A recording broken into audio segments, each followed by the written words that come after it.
Hello friends, இன்றைக்கி சேப்பங்கிழங்கு காரக்குழம்பு தான் செய்ய போகிறோம். இந்த சேப்பங்கிழங்கு வந்து நம்ம மாடி தோட்டத்துலேருந்து எடுத்துகிட்டு வந்தது. இப்போ சட்டி வச்சுட்டு காஞ்சதுக்கப்புறமா எண்ணெய் ஊற்றிக்கலாம். எண்ணெய் சூடானதுமா கடுகு, வெந்தயம், சீரகம் இதெல்லாம் சேர்த்துக்கலாம். இதெல்லாம் பொரிஞ்சதுக்கப்புறமா இதில் பூண்டு சேர்த்துக்கலாம். பூண்டு கொஞ்சம் நேரம் வதக்கிட்டு இது கூடவே கட் பண்ணி வச்சுருக்கிற வெங்காயத்தை சேர்த்துடலாம். கூடவே கருவேப்பிலையும் சேர்த்துட்டு இதை நல்லா வதக்கிக்கலாம். இதில் கொஞ்சோண்டு பெருங்காயம் போட்டுக்கலாம். இப்போ வெங்காயம் நல்லா வதங்கினதுக்கப்புறமா கட் பண்ணி வச்சுருக்க தக்காளியும் அது கூடவே உப்பும் சேர்த்துட்டு இதை நல்லா வதக்கிக்கலாம். தக்காளி நல்லா வதங்கினதுக்கப்புறமேட்டுக்கா குழம்பு மிளகாத்தூள் சேர்த்துக்கலாம்.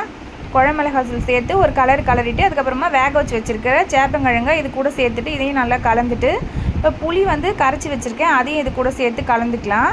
இது கூடவே தேவையான அளவு தண்ணியும் சேர்த்துட்டு இதை நல்லா கலந்துக்கலாம்.